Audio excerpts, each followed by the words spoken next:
Hi, everyone. Just wanted to welcome everyone to our conversation with filmmakers presented by Cine Las Americas.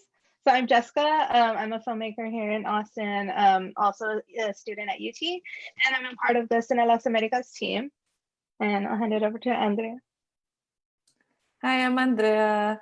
I work in communications with Cine Las Americas, and I'm also a filmmaker, and I'll be checking in on the chat here on Zoom, and we're also on Facebook. So add any questions or comments in the chat, and we'll get to your questions at the end. All right. All right, and then I just want to introduce the filmmakers that we have here today. First, we have Claudia Escobar, who is trained as an architect in her home city of Medellin, Colombia, and with an interdisciplinary background. Claudia takes both a poetic and critical approach to her work. Each film, illustration, or photograph is an opportunity to experiment, ask questions, and take risks. In the past, she has been focused on making short documentary and experimental works about Bay Area artists and culture makers for KQED Arts. While there, she was awarded a local Emmy and was nominated for 2 more.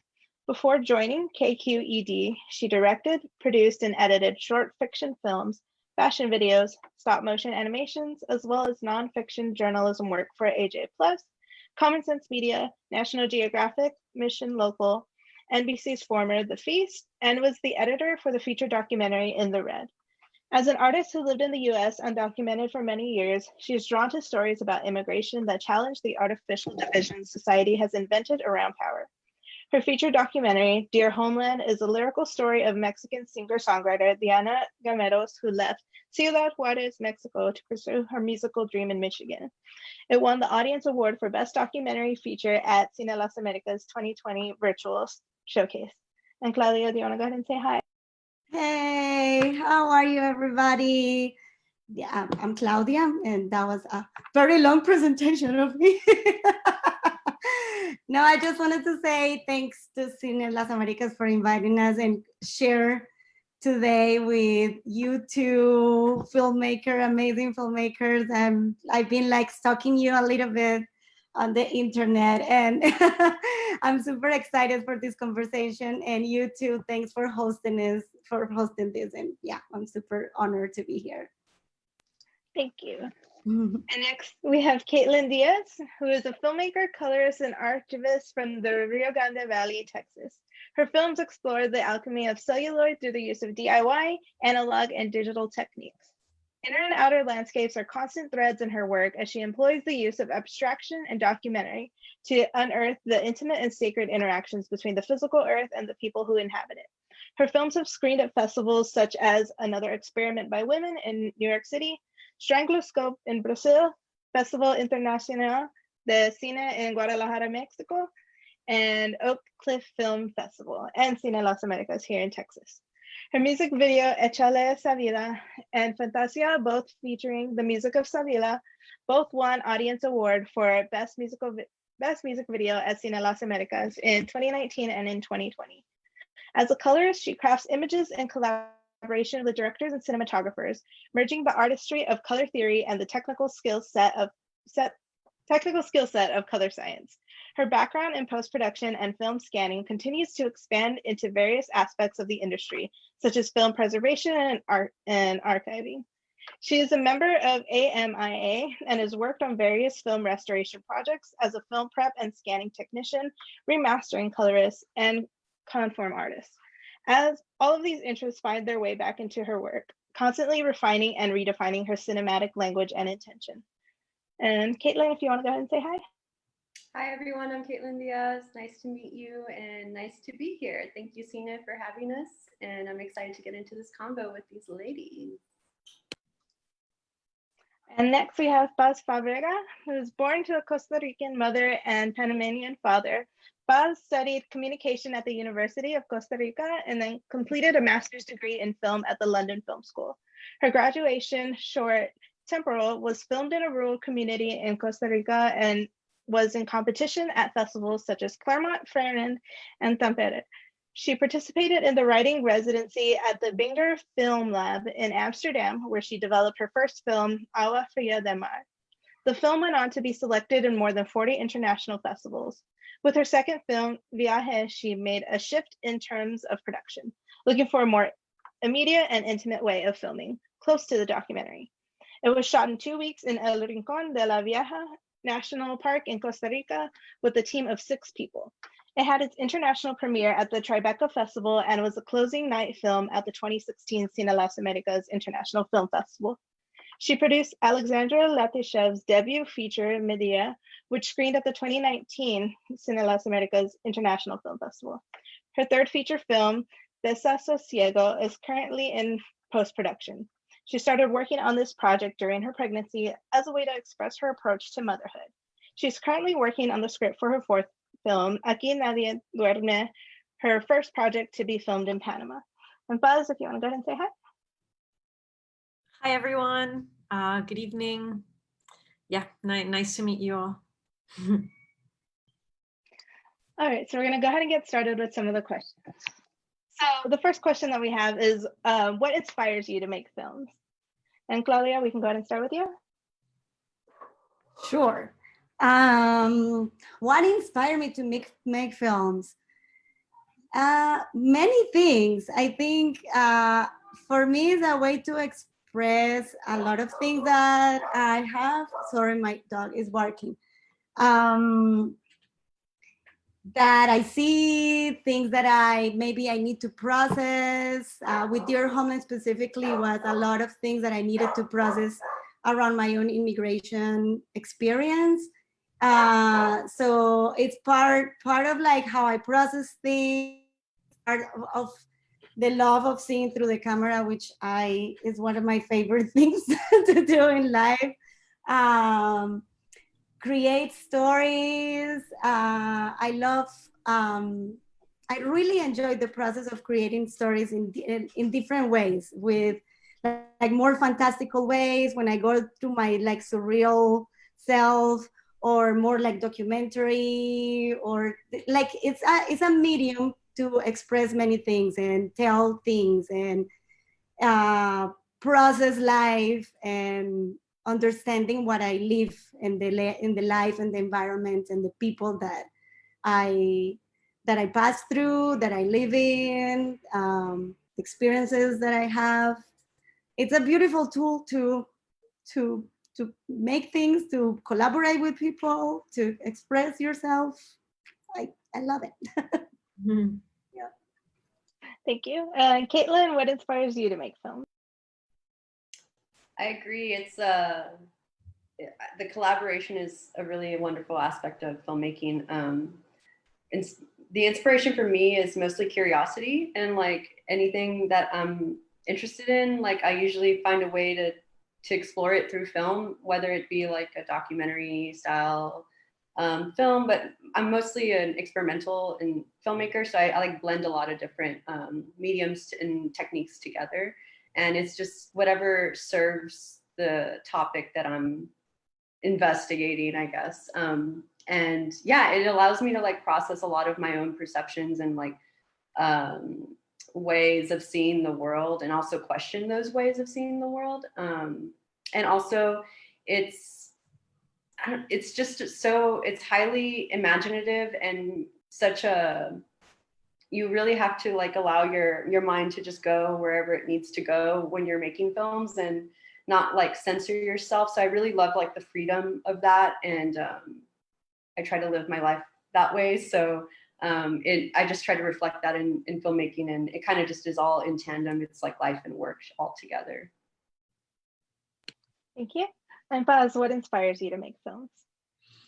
I think what first drew me to filmmaking was probably when I was a teenager, and you know, you're still growing up and sort of wondering if the stuff that you go through is anything like what anybody else goes through. And yeah, and there's like a loneliness to that, no, when you're growing up. And I think around that time I started watching films. I mean, by chance, I sort of started running into these films that weren't so easy to get to back then.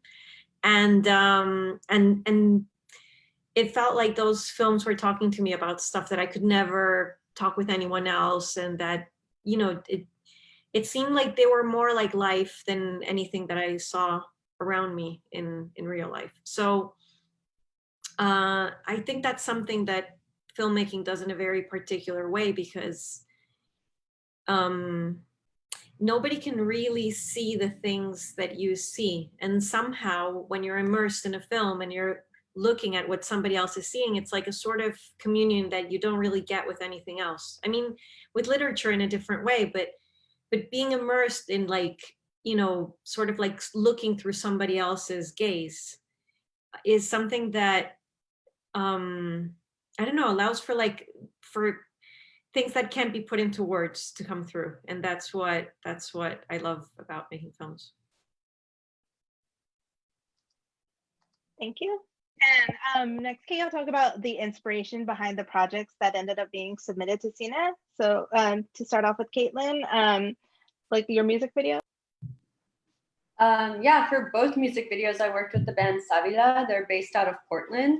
But funny enough, the guitarist, Fabi, she spent some time in the Rio Grande Valley growing up, and her mom has a house there. So it was just like this weird connection that we all like.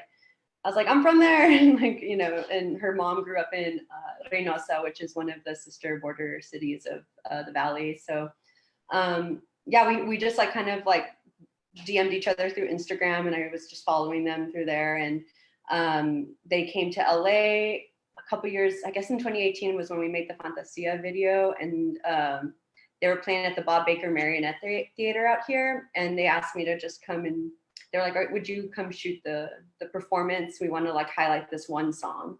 And so I just shot the whole performance and focused the instrumental parts on that one song, that Fantasia, that they performed. And the music video just came from that session. And it actually, like, we all like were very happy with the cut. It was very easy collaborative process. And so we did that, and the film and the music video went to Cine Las Americas in 2019 and won, which was really, really awesome for us. And then the following year, they approached me about wanting to do a tribute to their mothers and honoring their mothers and celebrating motherhood. Each band member had a mom. I mean, their moms were all either you know, born in Mexico and came to the United States with their family as when they were young, or had they just really wanted to connect with their moms on different levels and like ask them questions that they have never really asked their mothers before. And at the time, I was working at the Academy of Motion Pictures Arts and Sciences in the oral history department.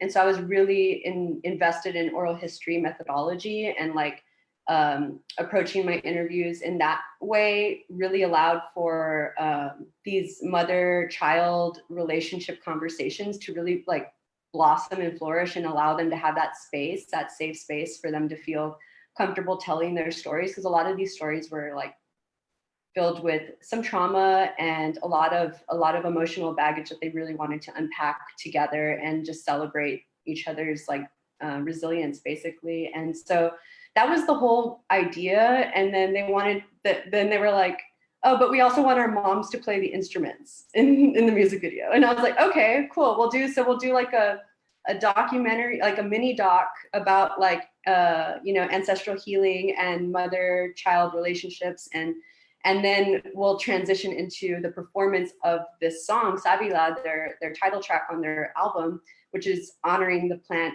the aloe vera plant, and its healing properties. So we like performed the piece at Pica in Portland and filmed it, and it was very like psychedelic, theatrical, and the moms played the instruments and everyone was dancing and having a great time. So it all kind of just came together really organically, and it was a really emotional project to be a part of. And I'm just really honored that they gave me that that platform to work with them and to allow myself to like be let into their lives. And now they're like family to me. So yeah, then it went to Cina, and I'm so happy that it has been making the rounds this year on the virtual film festival circuit. Thank you. And then Paz, if you want to go ahead and talk about your inspiration behind Viaje. And sort of, I think my first, I mean, I think in every sense, it was kind of a reaction to the way my first film happened, because as often is the way with first features, it's like you put all your questions about your upbringing and about your childhood into them, no? And it kind of becomes a lot, you know, it's like you have like an accumulation of images and everything that sort of all goes into that first film. And then also it was quite complicated in terms of production, because I went, like many Latin American films, went into this whole sort of co-production with Europe scheme, which is like very, very heavy, very complex. I mean, it's also great because it's like the only way to, I mean, it allows for bigger budgets that we can really have here. And it's also, I mean, it's also really cool to be in that whole European, how do you say, sort of like films from the South category, because it's like you get, I don't know, it's like I like the way they think about films, even though there's a little bit like this exotic thing to it. It's like there's also, you know, people that really love film, sort of like taking into account what you're doing and everything. And when you're starting out, that's sort of, I mean, it's really a good school. I think it's really good to have like that kind of feedback from that kind of critics and that kind of programmers and that kind of producers and everything. But at the end of it, I was kind of really fed up with everything. You know, it seemed like way too much, and I sort of wanted to make a lighter film that was about just one moment in my life, you know, what I was going through right then, and no questions about sort of like if this is really important, if this is really worthy, just kind of trying to bring something across that was honest and also lighter in terms of production. We made it like, it was really, you know, I was like going to a lot of festivals and sort of felt like I was like losing touch with everything. And I sort of told a few friends, like, you know, do you want to shoot this with like this little SLR camera that I got? It was like the opposite. My feature film was like 35 mil anamorphic, massive old camera, massive lenses, everything. And then this was like completely the opposite, like 6 people camping and just going out and shooting stuff and talking about our lives. And we didn't even think of see what happens, and maybe we'll end up with like some cool images, maybe we'll make it short, maybe, who knows. And then yeah, like for a few years we just didn't really know what to do with it for like a couple of years, and then we sort of found the way. But I think, yeah, like the inspiration was sort of what we were going through at that time in our lives, that we felt like we should, you know, because of our age, we felt like we should be, how would you say, like more established in many ways than we were. And we could recognize that we didn't want to sort of settle down in many ways, but that at the same time we were, you know, asking ourselves questions about that. So yeah, that's what it was about. Thank you. And then Claudia, do you want to talk about Dear Homeland and your inspiration behind it? Sure. Well, as I said before, Dear Homeland was born, was developed because it was born by accident when Diana told me that she was going to go back to Mexico finally. But then there I saw this opportunity to kind of like process my own immigration story. So it's very personal, but through Diana's life, and which I think I do a lot with the short documentaries that I do, and it's like kind of like see myself in other people and process and think about my own processes through the other people. So it's kind of like this mirror way of understanding life, I guess. So yeah, so it's mainly through my personal story and the big admiration that I have for Diana's story and Diana's resilience and strength and talent. And also with a big willing to tell different stories of undocumented immigrants in the US. I really wanted to tell a story, another different story. I feel like with immigration in general and with undocumented immigrants in the US, there is a narrative that is pretty the same. I feel there's just this umbrella where like media and yeah, and people talk about undocumented immigrants or immigration from Latinos in the US that is like very like one story, and everything kind of like has to fit in that.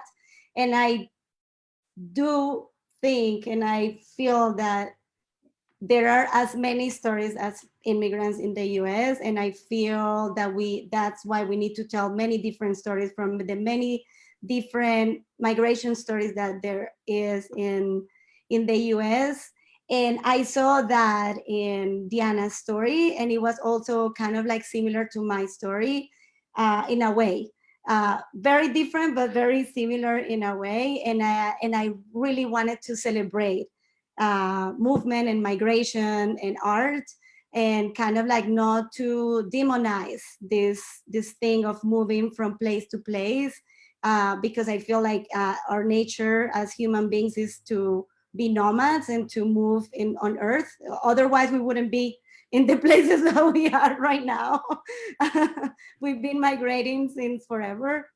And I think from time to time, there is this demonization of like human movements for many different reasons. There are political and power and all these other things. And I think that is very absurd. I think it's really, really absurd to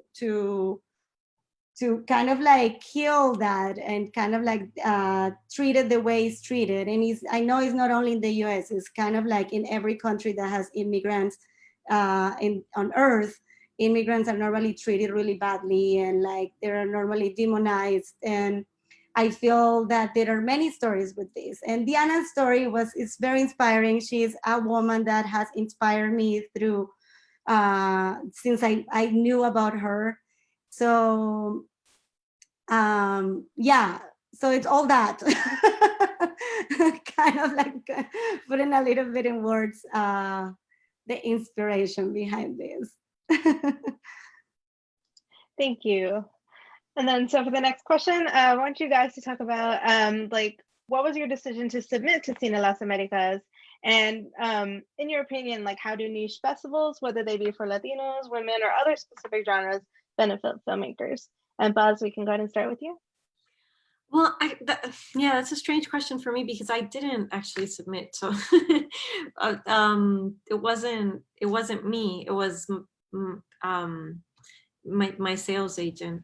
So I just received the invitation and was very happy about it, and it was fun to go. It also gave me a chance to see like a part of the States that I'd never been to.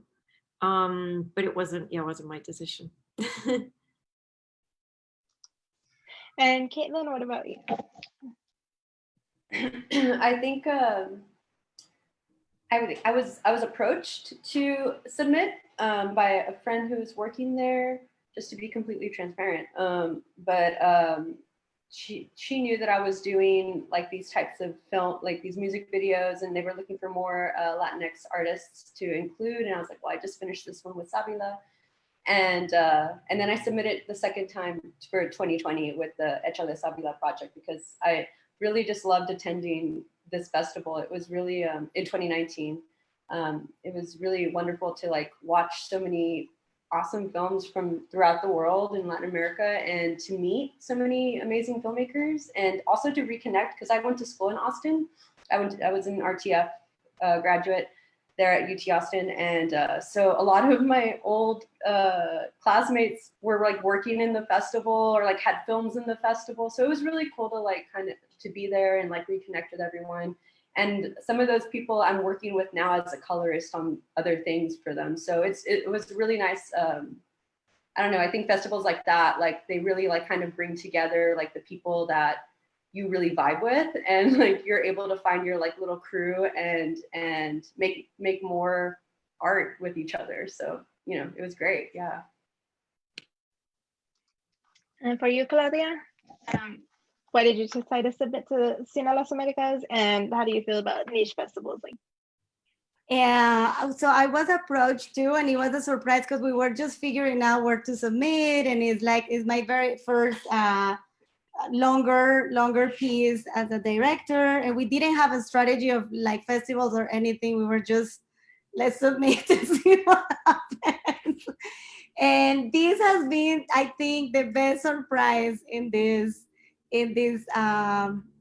year. I think I didn't know about you guys, and for me, it's been like a warm place to present the film, to meet other people. It almost feels like family, and I feel like everybody should submit to Cine Las Americas and should know about you guys, because it's really special. And I sadly for me, I couldn't, it was this year, so it was virtual, but I really cannot wait to attend an in-person festival, because it really feel, even through these weird screens that we are communicating right now in this world, it feels really warm and welcoming and encouraging. And I don't know, it's been the warmest for dear Homeland. So I'm super grateful, and I hope I can make more and more things to submit to you guys, and hopefully I get chosen. thank you. And then next, I want to talk about what projects do y'all have coming up, and if are you working on anything big or small, public or personal, or if you're just kind of taking a break during everything that's going on with this pandemic. Claudia, we can go ahead and start with you. So I am starting a new big project. It's big, and I'm just figuring out how am I going to approach it. It's about jaguars and humans in Latin America. And yes, I'm very excited. So I'm just in the stage of research and development, and trying to get money for that, because it covers a lot. And I'm not sure yet if I'm going to do it like in a specific spot, or I'm gonna cover more like a bigger range. I'm in the process of figuring out exactly how am I going to approach this. Sometimes I think it's gonna be a hybrid in between documentary and fiction. Jaguars are these magical beings, and I think there's gonna be a lot of magic and environmentalism together in this. So I'm excited about that. So I'm starting that, and I just finished a music video for Maria Jose Montijo. She's a Puerto Rican singer that lives in the Bay Area, and she made this amazing song, like a very revolutionary activist song with what happens in Puerto Rico. So it was a joy to make this video that just came out a few weeks ago. So you guys should watch it. It's called Huracan. And she's dope. She's like recording a new album, and it's great. And then I'm here in Colombia trying to figure my life out, getting hugs from family, and that always feels great. Thank you. And what about you, Caitlyn? Is there anything that you're working on right now? I'm working on a few things. Right now, immediately, I'm working on a film that was commissioned through the Echo Park Film Center here in Los Angeles through the Mike Kelly Foundation for the Arts grant. Part of a series of films from like 5 other artists in the film center, and mine focuses on sacred landscapes, and mine's more focused on the Arroyo Seco here in Pasadena. So it's like an art newsreel-y type of film. So I'm working on that right now. I'm in post right now. I shot it all on film, and it has to be cut on a negative. So it's a pretty like hands-on process. I'm also still in post-production for this film that I shot in 2017 called Puras Ilusiones. It's based on my homeland of the Rio Grande Valley and the land over there, and the fight to keep, the border wall off of, private property and all these things and environmental concerns about the area. It's just taken me a very long time to finish because it's my own little passion project. But I'm very close to being done, and I'll be returning to Texas at the end of the year. And I'm very excited about being on the land so I can cut the film and finish it on the actual land that it's about. And yeah, I mean, in longer term, I was telling everyone earlier that I'm developing a telenovela. So that's my big Hollywood dream project, even though I like to exist outside of Hollywood. But yeah, so I'm working on that. So lots of fun, creative things, but. Thank you. And you, Paz? I'm finishing a film now that we shot last year, and we were sort of planning to finish in the first half of the year, but then everything went mental and we got really stuck for a few months. And I think we're just about to finish it now, so we'll probably be ready beginning of next year. And I've started working on this other one that I want to shoot in Panama, that is sort of going back a little bit more to the kind of thing I was doing with my first film, in terms of a little bit more abstract and less narrative. And it's about this crime that happened at the beginning of the year where 6 kids and their mom were murdered in a Panamanian Indian reserve, in the Navegugli reserve, and as part of like a ritual in a Christian church of some kind. And I read this article about it and just found it like really fascinating, because it wasn't about the murders themselves, but it was more about sort of like this state the little village was left in afterwards. That it was like they were talking about sort of like this evil spirit that got into people and made them do these horrible things. And I just found it like really fascinating that because I was sort of like, I just thought it was amazing, and I ended up going there in spite of the fact that it's like very, very, very hard to get to. It's like you have to go on like a boat up the river, and then you have to go up a mountain, and I was like 5 months pregnant as well. But when you go up there, it's like it's this tiny village, and you realize that like they must have all heard what was happening. And some, it's like, who knows how long this had been going on and exactly what the deal was with this sort of church that became established there, that nobody did anything. So I just found it like kind of an interesting way to explain, something about how we're all able to sort of let evil happen, something very relevant, I think, in our times. And that's kind of the film I want to make next. So I guess it's not exactly about what happened there, but it's about this other thing, about sort of like the way they tell it inspired me to write something that I want to shoot maybe, I guess, in a couple of years or something. I'm just starting to develop it now. Thank you. And then before we move on, I just want to let our attendees know that you're encouraged to ask any questions. You can do so in the chat, and we'll get to those. Did you have something else you wanted to say?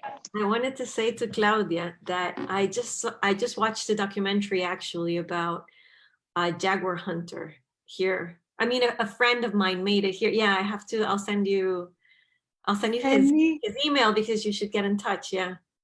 For sure, please. Yeah. I would love to see this. Yes. Awesome. Thanks. All right. So the next. Go ahead. You go ahead, Jessica. Oh, okay, I'll go. So yeah, we don't have any questions in the chat yet.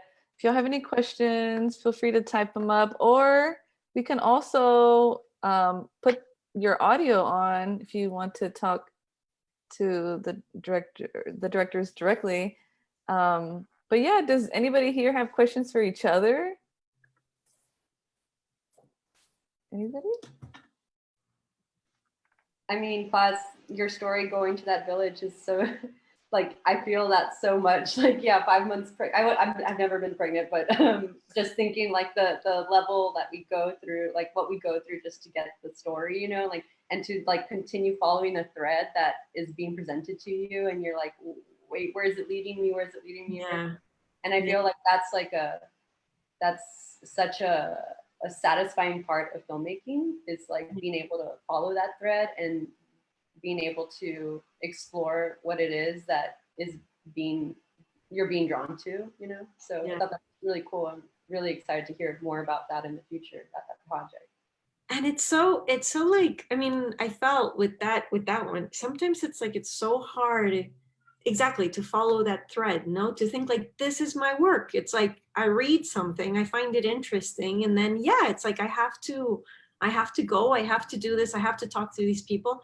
Sometimes I feel that, I don't know, it's easier to explain this as a journalist or something, but as a filmmaker, it feels a bit like, what exactly, well, I guess now that I sort of feel like I have to justify the stuff I do a bit more, sometimes it's hard to believe in that, no, that's what you're really looking for. Just, you know, try and understand things and trying to be inspired by things and trying to find something interesting that you want to work on.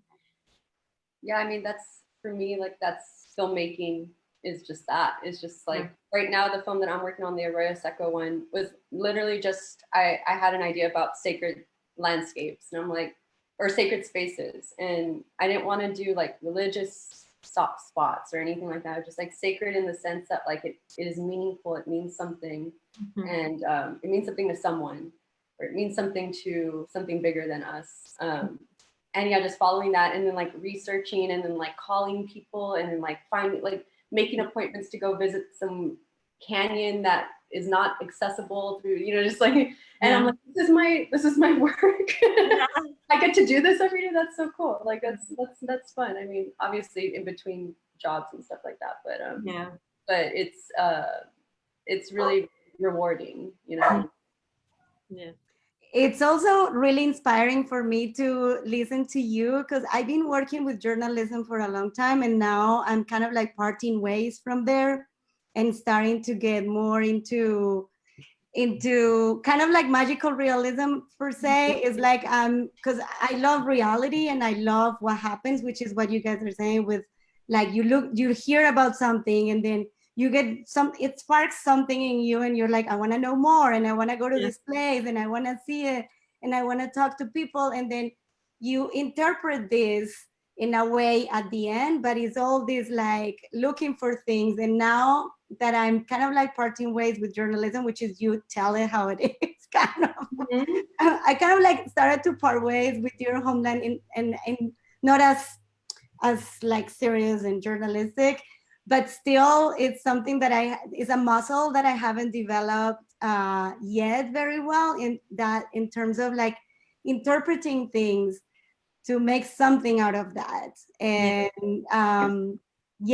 so I'm so curious. I kind of like want to listen to you too more about it, because I'm curious how you process, how you get into those interpretations, how you do your research, and then kind of like start like molding and shaping that information that you're getting. Is really exciting. I mean, I think also like a part of it for me is like letting my head think about research in a different way, because I also, you know, had like more academic training where you sort of have like hard questions with, you know, proper answers. And then for filmmaking, like that's sometimes not what, you know, you just need to go to a place and feel it and like talk to people, and you don't even really need to record like what they're saying. It's like what comes across, and then for me with this film, it was really interesting because, yeah, I went there at the beginning of the year. And then almost immediately after, the pandemic happened. And I mean, right after it happened, I was like so shocked by being there. I'd never been to a place where, I mean, it was like very, very short time after it happened, maybe a couple of weeks. So like, for example, there was still like a pile of like clothes and rubber boots. And it was like, these were like the kids' clothes. And you're just standing there and you're like, what? Like this, like, I don't know, maybe 3 weeks where I couldn't even like, you know, take the pictures from my camera and put them into my computer and watch them again. And then the pandemic happened and I sort of forgot about it and just went into like survival mode and sort of figuring stuff out. And recently there was like this fund that I thought about applying for, and it was like really close. And I thought like, well, no, I haven't really worked on that project.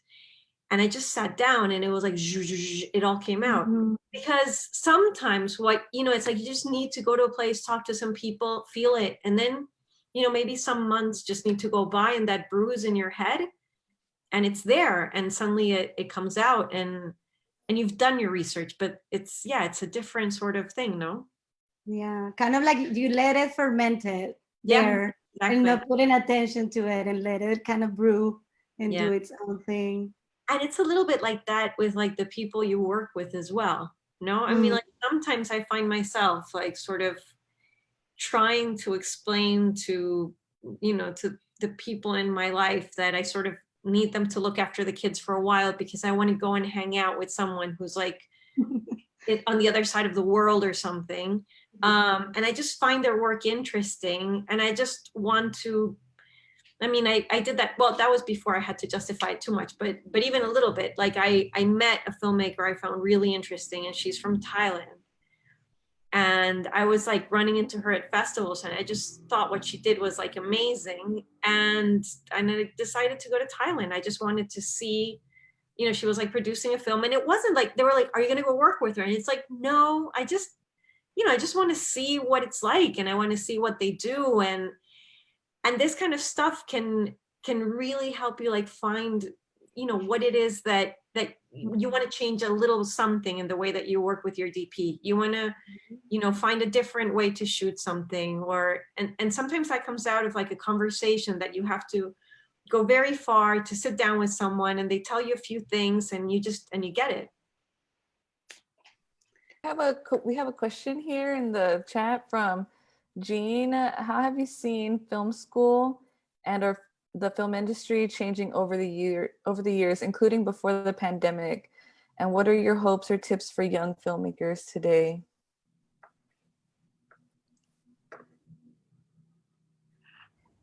I don't know about the filmmaking school because I didn't go to school for filmmaking. I kind of like learned in the way, so no sure.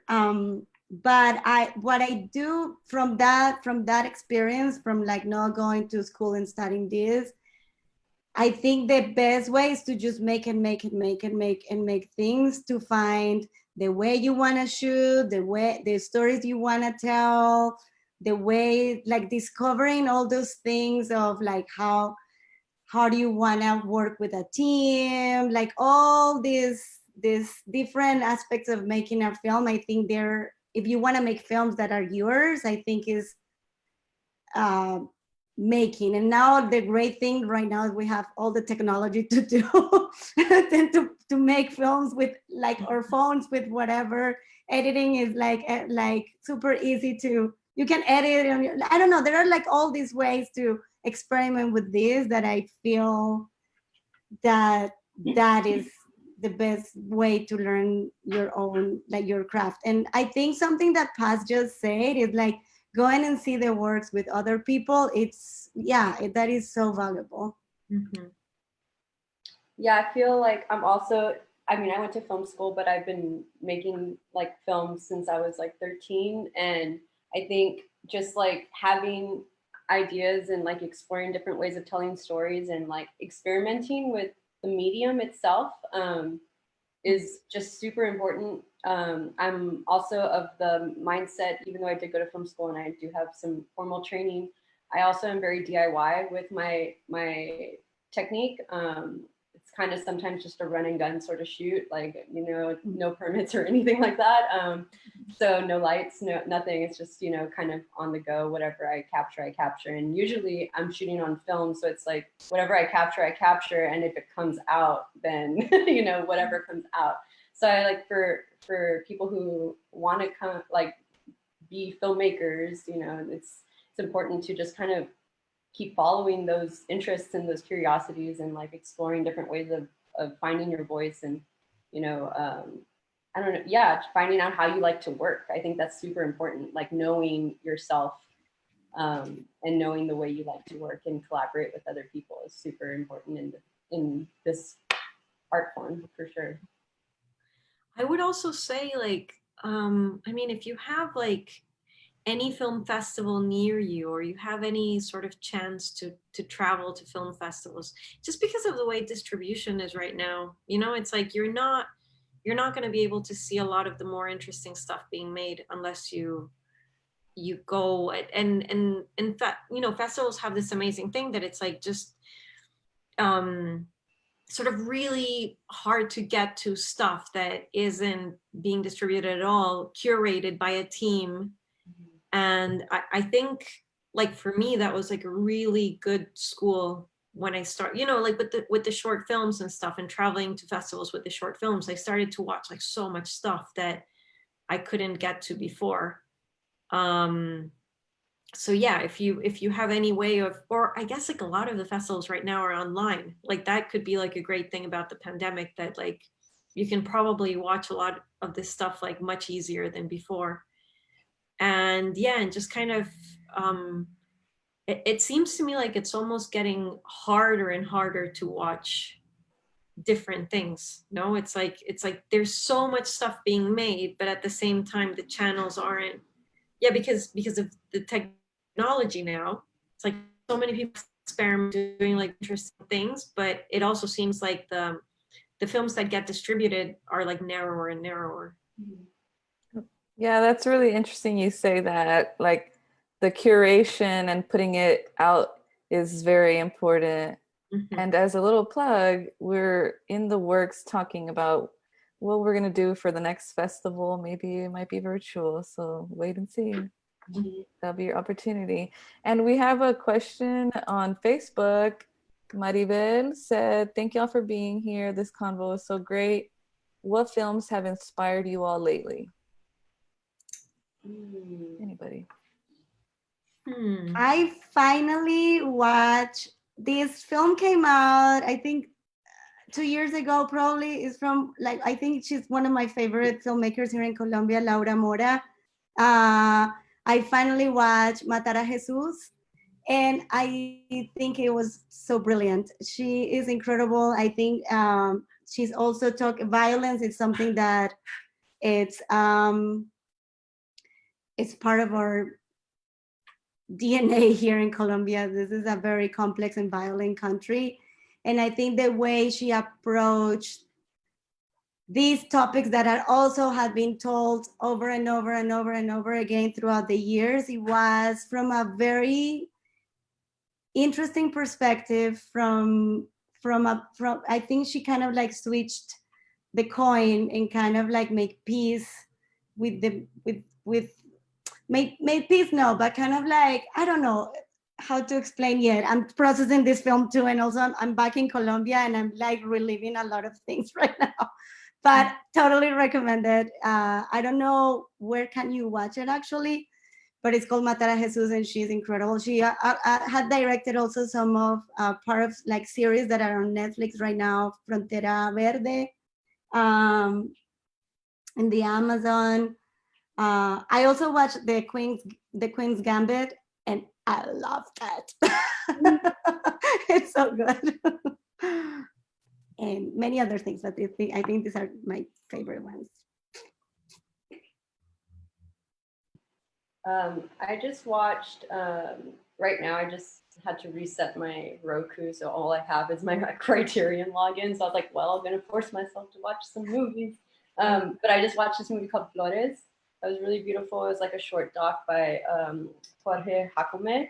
It was just gorgeous in the terms of color, because it was about these lilacs, or they were lilacs on this island that was overgrown with lilacs, and everything was purple and beautiful, and it was just really gorgeous. And then I recently just rewatched Lucia, the Humberto Solás film, the Cuban film from 1968, and it's so good. I had watched it for the first time in like 2016, and I just revisited it recently, and it's such a masterpiece. And as far as like television, I binged both seasons of Pose. I was really into that, and I love Pose, and I May Destroy You was really great, and Pen 15, of course. All these things, kind of like, it's just like a conglomeration of art and fun and pop and all that good stuff. I think I don't have anything. I haven't watched anything in ages. The last thing I watched that I really liked was this film. It's on Netflix. I watched it on Netflix, called Lázaro Felice. I don't know what the translation would be, but it's I think it's Alice Rohrwacher, an Italian. Oh yeah, Happy as Lázaro. Yes, yes, it's beautiful. I think that's like the last thing I remember watching, but it's probably a year ago. No, I think a year or 2 years ago, something like that. Yeah, or maybe, I don't know. After this pandemic, time is very weird. very I don't strange. understand. Very strange. But yeah, and all her films are like pretty amazing. She had like a couple others before that, Wonders, and then what was it called? Corpo Celeste. I don't know. I think she's pretty good. That's what I can remember. Okay, cool. So I guess we actually have to have Netflix curate more films that that are Latin American or Latinx. Yeah. And we have another question from Gabriel. As filmmakers, how, if any, do you feel the pandemic may affect your perspective in making films in the future? Yeah. Have y'all started brainstorming any ways, or? Right now, the film that I'm making is very solitary. Like, I'm literally just me and my DP outside filming the water and nature. So I can't imagine. I mean, I don't really make films at a very large scale. So it's usually I'm mostly just doing my films on my own and shooting myself, and usually there's just like a sound person, or if I need extra help for camera or something. But yeah, I can't imagine right now what it's like to be on a set. I know that there's a lot of precautions and stuff happening, but it seems a little overwhelming. Yeah. I don't know how it will affect the future. We don't know what the future holds. Right. Yeah, it seems like everyone here has kind of like worked in like a smaller crew at some point. So that is interesting. I did hear in another panel, I think Bradford Young, the DP, was talking about wanting, since he's on bigger sets, like wanting for the industry to, be more flexible for parents, for the set to be shorter hours. And so it is interesting. Yeah, maybe the industry can learn more from like the indie filmmakers. Yeah, I saw a panel talking about, maybe it's the same panel, but like I think it's also challenging this pandemic is challenging the industry, which I think is good. I think is good. I think it's good for everybody to work less hours, to be more mindful of people and that are in the crew that have families, and kind of like have less brutal production ways. I think is so important, because sometimes it's brutal. It's a lot. And I don't think that's healthy for anyone. And maybe there are some directors that like that adrenaline and that cansancio, that tiredness or something, but I think in general it's too much. That's so true. Yeah, it is like forcing us to see like what our work in the industry should or could look like. And yeah, I agree. We shouldn't be working. No one should be on set for more than 10 hours a day. Like that seems so wild to me. Like I have friends who work in production who are just always so tired or like run down because, you know, it's just, and stuff happens, you know, when you're not fully present, and you know someone can get hurt, or you know you're not making the best decisions also as like a director, you know. And so yeah, hopefully it forces people to restructure the way they think about working in general, you know. Yeah.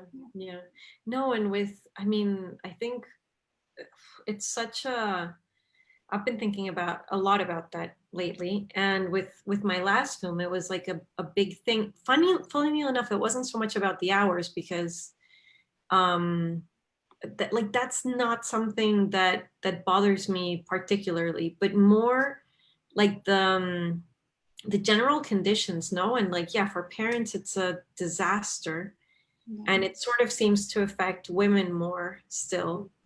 My last film, I shot it with the same DP that I had on my first film, and since then we both had kids, and we both sort of had to stop pretty much completely, you know, everything we were doing. And well, as it usually happens with DPs, no, it's like you make like one film, and in the meantime they make like 40, and they, you know, they're in a totally different, but she, you know, she'd gone on to make like a lot of films, and like very big films and everything. So for her, I think it was like more of a shock, no, to have to stop entirely, because yeah, I guess the bigger the film, the less likely it is that they're going to have any kind of consideration for a mother or stuff like this, or kids being around. And one of the big things about the film was that, you know, it was like the first was taken after she had her second kid, and her baby was like 18 months, I think. At that point, she was still like breastfeeding and stuff. I was still breastfeeding. So it was more like what we really wanted was like to be able to have our babies on set. We were fine with shooting, because usually there's like so much downtime also in shoots, no? So we were like, we're fine with like shooting however long, but we, you know, we want to, because with a baby, when you're breastfeeding, even 6 hours is too long. So what are you going to do? You know, it's like, we were like, we need for like the set to have kids, and for there to be conditions that like whenever we're on a break, we can hang out with our kids and then come back. And if we do that, we can shoot 20 hours a day. We don't sleep anyway. It's fine. so it's really hard to get the rest of the crew in on this, you know, and to support, you know, there being like an area where the kids could be, and to be a little bit patient that, you know, sound sometimes was an issue, but we still managed. So I mean, like, that doesn't have much to do with the pandemic, but like, if there's something that I wish would change, it's that. Because for me right now, it's like, I know that I can keep working on my projects, but like, I definitely don't want to go into like, you know, working on in TV or in series, because I know that that's just going to be like a different world where I'm not going to be able to negotiate any of these things. Right. Okay, good. And we have one more question. Do you have any go-to resources for film mentorship opportunities? I'd like to explore my art through film. I do photography, but find it hard to make those connections.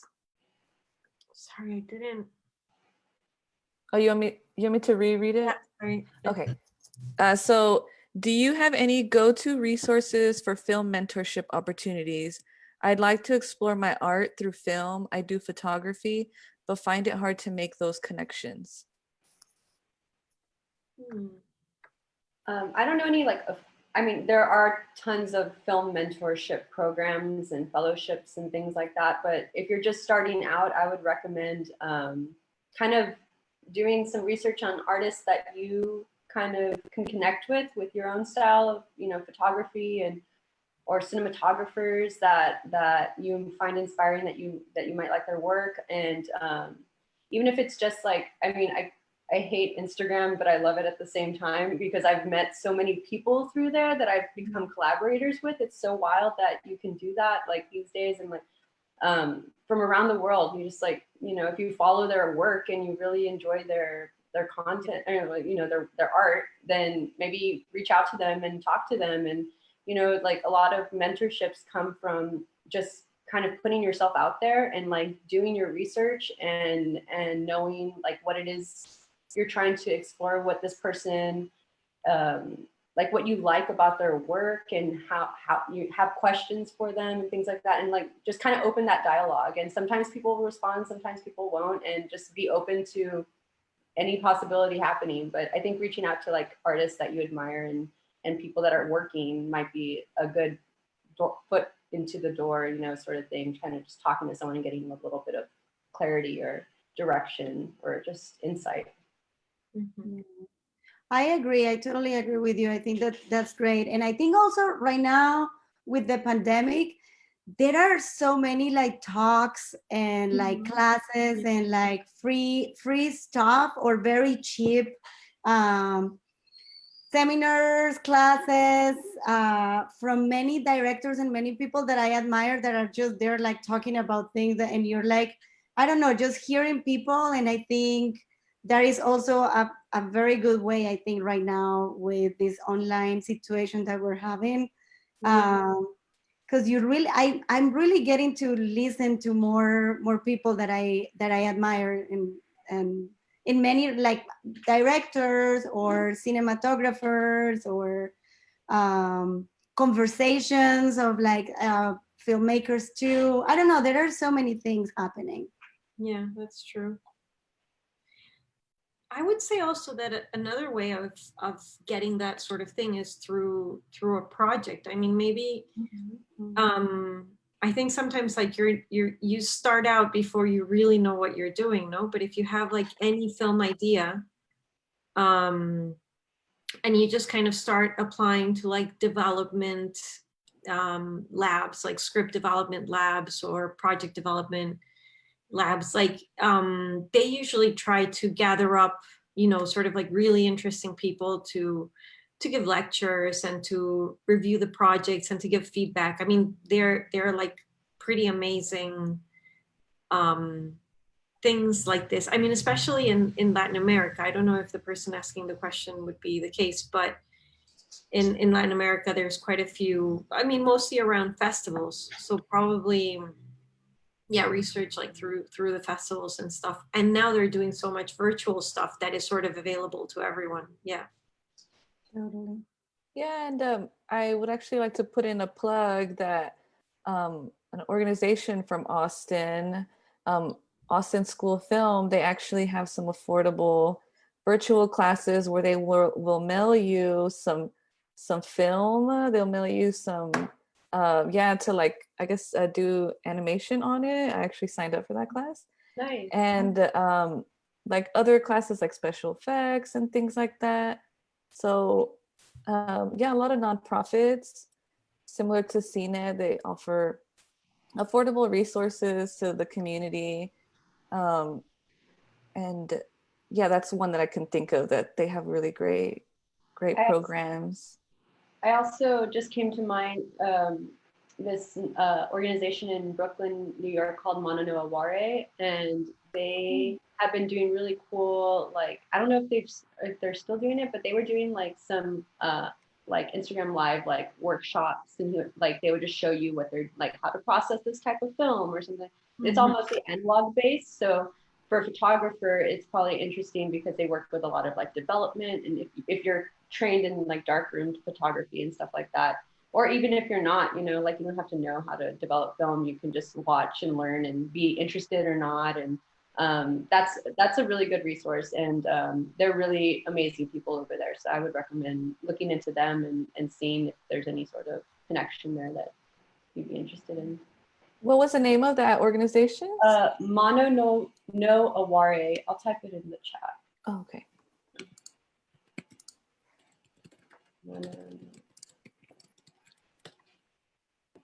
Mm. Okay, and it actually looks like there are no more questions. And let me check Facebook. No, and I think, we're past 6, so I think we're good on time. But does anybody have any other comments or questions? Jessica, did you have any questions?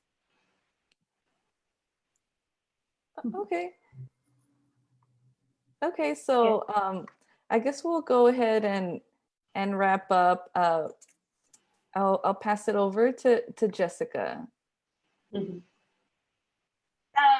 So then before we go, we just wanted to remind everyone about Giving Tuesday coming up on December 1st, which is a global day of generosity. And so if anybody wants to support Cina, you're more than welcome to do so. We do have more information on that available on all our social medias and our website. So if you follow us on Facebook or Instagram, or can go directly to Cine Las Americas.org, you can help support this organization, and we can have more filmmakers talk about all this, and just help support our festival coming up in 2021. Yeah, thank you. We're like, Reaching And another thing, we are going to try to put together another panel with some of the filmmakers from our Emergencia Youth Film Program. We'll put that out on social media too, so if anybody wants to join that one. Awesome.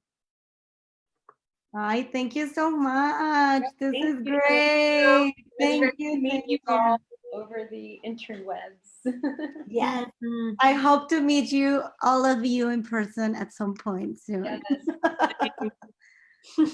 Yeah, super inspiring. Like, I'm gonna go to bed inspired today. Yeah, thank you so much, Cine Las Americas. You guys are the best. Yeah, thank you guys. Thank you. Yep, thank you Thank you everybody so much. for joining us. Mhm. All right, and y'all have a good night. Thank you again. Stay safe, everyone. Bye. Bye. Ciao. Ciao.